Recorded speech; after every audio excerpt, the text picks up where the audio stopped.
We have details from this week's Recreation Commission meeting on this episode of Barnstable Today. It's Tuesday, May 3rd, 2016. I'm Sarah Mannel.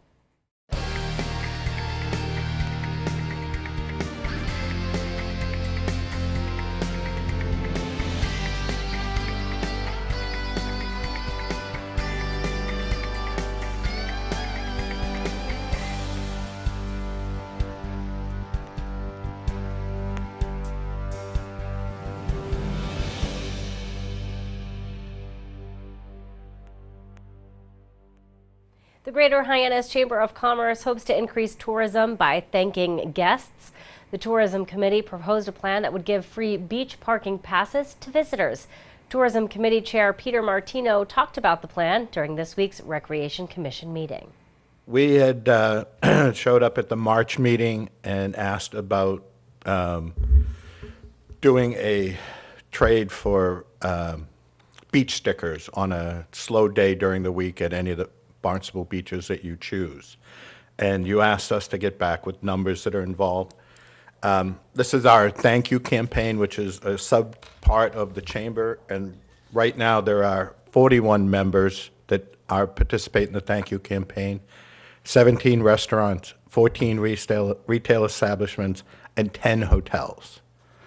So obviously it's open to the full membership, over 600 members, but that's the only ones that are participating at this point. So any of the thank you stickers would be coming from those 41 establishments. And it would only be on this day that you designate, whatever that would be, and whichever beach you designated to be used at. Director of Community Services Lynn Poyant worked with the town's legal department to find out if a plan like that is possible. Massachusetts has what is called the Anti-Aid Amendment, and it doesn't allow municipalities to give things to for-profit businesses or not-for-profit businesses.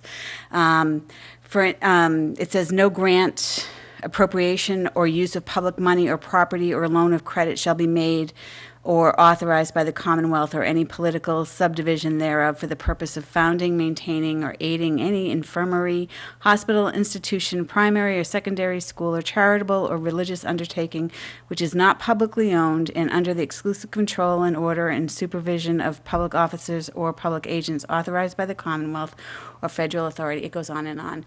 And the thing is, the town gets asked a lot for free things. Our golf courses are asked on a regular basis to please provide a foursome for a fundraiser and things like that.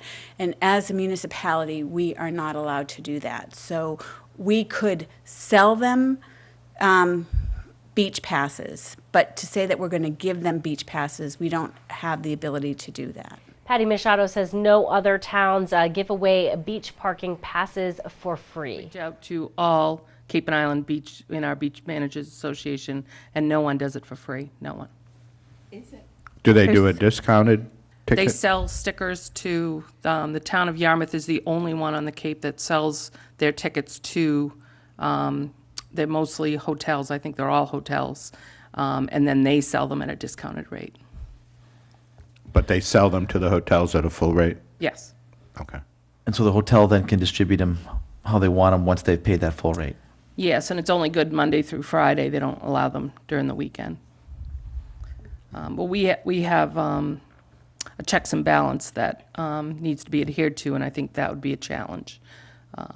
As you know, we've set up some pretty stringent checks and balances with the auditing division. Right. Machado did offer to help the Chamber of Commerce by placing brochures for local businesses at some of our local beaches. We do have areas like Calmus where we're able to have brochures and things put out if anyone. I know we go to the Chamber of Commerce and we actually get information and put them out at our beaches from Wendy and from Patty Lloyd, and they're very good about giving us information, and we try very hard to keep people in our town. When they come, we spend a lot of time helping people avenue. Like they'll come down to the beach and they'll be like, you know what? I just want to stay another night. We're going to come down. We come one day. We're going to stay the night. It's too hot to go back to Boston. We're just going to spend the night. So they come to our staff So we do a lot of help keeping people in the community and what to do and where to go, and so we're always open to help. Okay, I know the chamber runs an information center that used to be at the JFK. It's just moved to the Kmart Plaza on 132, but I think the satellite branch is all up and down Main Street, so I'll have Jessica get in touch with. But people don't go there when they're at the beach. Now No, they're at the understood. beach, so we're happy to help. Can And you we have handle been. can you handle the volume of brochures that we would have? Like, how many brochures would you be able to Well, at handle? Kelmus, we have an area that we're able to handle brochures. At other sites, we have like general information that Like the guidebooks chamber- or something and like we've- that? Yeah, we've had Okay. the guidebooks. We've had those. We have the crates at a lot of our beaches with all the guidebooks in Okay. them. I mean, we do the best we can. I mean, a lot of people just are on the fly at the gate, and they'll say, we want to go down and sit on the water somewhere to have dinner. Well, what are you looking for? We try to feel people out and send them and keep them here in our town. We're promoting you all the time. Following that discussion, a recent proposal to build a large-scale athletic complex in Hyannis was also discussed during this week's Recreation Commission meeting. Chair Kevin Turner raised the issue at the end of the meeting. Matters not reasonably anticipated by the chair.